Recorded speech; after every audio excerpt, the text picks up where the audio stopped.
Secondly, we're investing $172 million in new ground-based air defense capability. Now, I shouldn't pretend that I understand exactly what that is. It sounds extremely cool and interesting. Colonel Williams is in a position to explain, and all of you would understand more than me. But think about that, $172 million in a new ground-based air defense capability. The system will allow the Canadian Armed Forces, all of you, to defeat threats posed by rockets, artillery and mortar munitions, air-to-surface missiles and bombs, and uncrewed aircraft systems. I assume that's what we see every night on the news as drones. Thirdly, and very importantly, we're investing also in the people who serve our country so honorably, like all of you. The upgraded Transition Centre in Gagetown will support Canadian Armed Forces members and their families as they transition to civilian life after their service. It will strengthen access to career, health, and administrative services that you and your families will depend on when your service to our country concludes.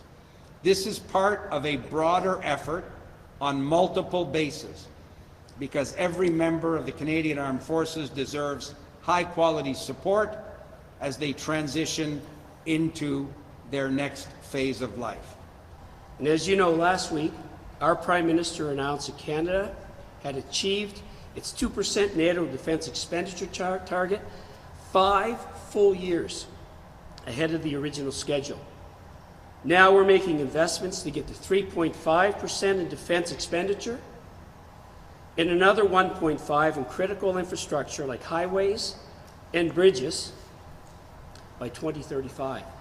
And we all know the amount of roads and bridges that are in this base. I think somebody told me at one point there was literally thousands of kilometers of roads just in CFB Gagetown.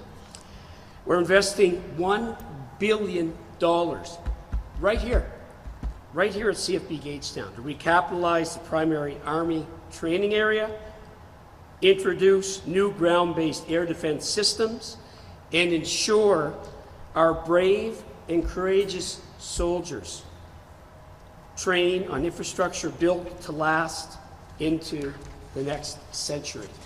There's also good news for our troops. These investments allow Canada's new government to continue supporting Canadian industry in creating good construction and manufacturing jobs. And living in a riding that really butts up against Gagetown, living 45 minutes from CFB Gagetown, I know, all New Brunswickers know firsthand the economic impact that this base has on our province, on our GDP.